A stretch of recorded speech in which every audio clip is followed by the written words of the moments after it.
বেঁচে থাকার জন্য রান্না করা খাবারই খেতে হবে, ব্যাপারটা কিন্তু একদমই ঠিক না, এরকম না।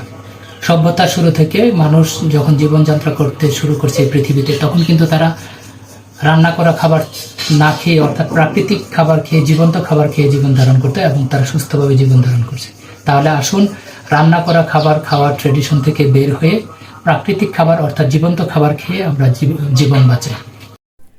100 বছর বাঁচা বা সারা জীবন 6 প্যাকস অ্যাবস থাকতে হবে, ব্যাপারটা এমন নয়।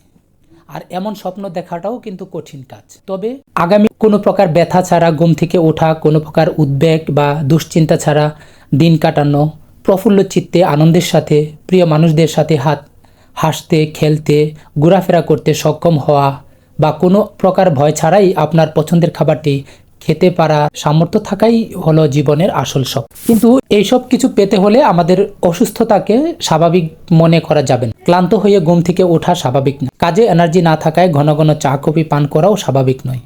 প্রতিদিন পেট ফুলে যাওয়া, হজমের ওষুধ খাওয়া বা গ্যাস্ট্রিকের ওষুধ খাওয়া এগুলো স্বাভাবিক নয়। কারণে অকারণে টেনশন করা, হতাশা হওয়া এগুলো স্বাভাবিক না। এই সমস্ত কিছুই আপনাকে ইঙ্গিত প্রদান করছে যে আপনি একটা অস্বাভাবিক ভুলভাল খাদ্যাভ্যাস এবং ত্রুটিপূর্ণ লাইফস্টাইল মেনটেন করছে। কোনো ঔষধ আপনাকে এ থেকে পরিত্রাণ দিতে পারে না, কেউ কোনোদিন এ থেকে পরিত্রাণ পেতে পারেনি। কিন্তু আপনি যদি আপনার খাদ্যাভ্যাসে পরিবর্তন আনতে পারেন, তাহলে আপনি একটি সুস্থ, স্বাভাবিক, আনন্দঘন জীবনযাপন করতে পারেন। আমাদের দেহটা যেমন প্রাকৃতিকভাবে তৈরি, ঠিক তেমনি এ দেহে শক্তি যোগানোর জন্য আমাদের প্রাকৃতিক খাবারই গ্রহণ করতে হবে। আজকে আমি আপনাদেরকে দেখাচ্ছি কি করে প্রাকৃতিক খাবার দিয়ে আপনার রাতের খাবারটা তৈরি করতে পারেন। জীবনে তো অনেক রান্না করা খাবার খেয়েছেনই, আর সেই সাথে তো অনেক ওষুধও খেয়েছেন। তাতে ফলাফল কি হয়েছে? শুধু অসুস্থতার পর অসুস্থতা।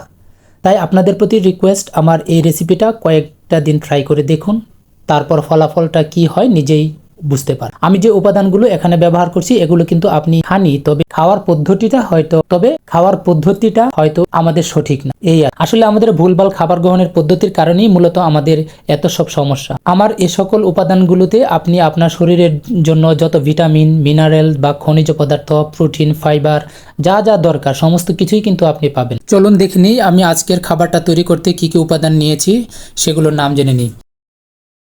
আমি নিয়েছি পেয়ারা, গাজর, কচি লাউ, শসা, টমেটো, আদা, রসুন, পেঁয়াজ, মরিচ, ধনিয়া পাতা, পুদিনা পাতার ইত্যাদি মিক্সড কচি, তারপরে পাকা আদা পাকা পেঁপে, বিভিন্ন রকম বাদাম ও বীজ, কলা, খেজুর, ভেজানো মুগ ডাল, ভেজানো আতপ চাল ইত্যাদি, কাসুন্দি এবং কালো জিরা, চিয়া সিড। আমি এগুলো এখন একসাথে মিক্সড করে আমার প্লেটটা তৈরি করে নিচ্ছি।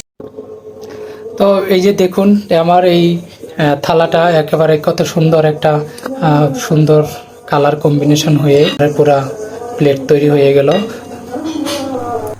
তো এখন আমি আমার এই খাবারটা খেয়ে নিচ্ছি। দেখুন এই যে খেয়ে নিলাম। খেতে কিন্তু খুব অনেকটাই সুস্বাদু হয়েছে, তবে যারা খেয়ে অভ্যস্ত নয় তারা অল্প অল্প করে খেয়ে টেস্ট করতে পারেন। তো আমি তো প্রায় মাঝে মাঝে খাই, সেজন্য মোটামুটি আমার অভ্যাস হয়ে গেছে। রান্না করা খাবারের ট্রেডিশন থেকে বের হয়ে প্রাকৃতিক খাবার খেয়ে জীবন বাঁচাই, অর্থাৎ কাঁচা খাই জীবন বাঁচাই। আজকে ভিডিওটা এ পর্যন্তই। যদি ভালো লাগে অবশ্যই লাইক, কমেন্ট, শেয়ার করতে ভুলবেন না। দেখা হচ্ছে অন্য কোনো ভিডিওতে, অন্য কোনো টপিক নিয়ে। সে পর্যন্ত সবাই সুস্থ থাকুন, ভালো থাকুন। পারলে অবশ্যই কাঁচা খাওয়ার অভ্যাস করুন। আল্লাহ হাফেজ।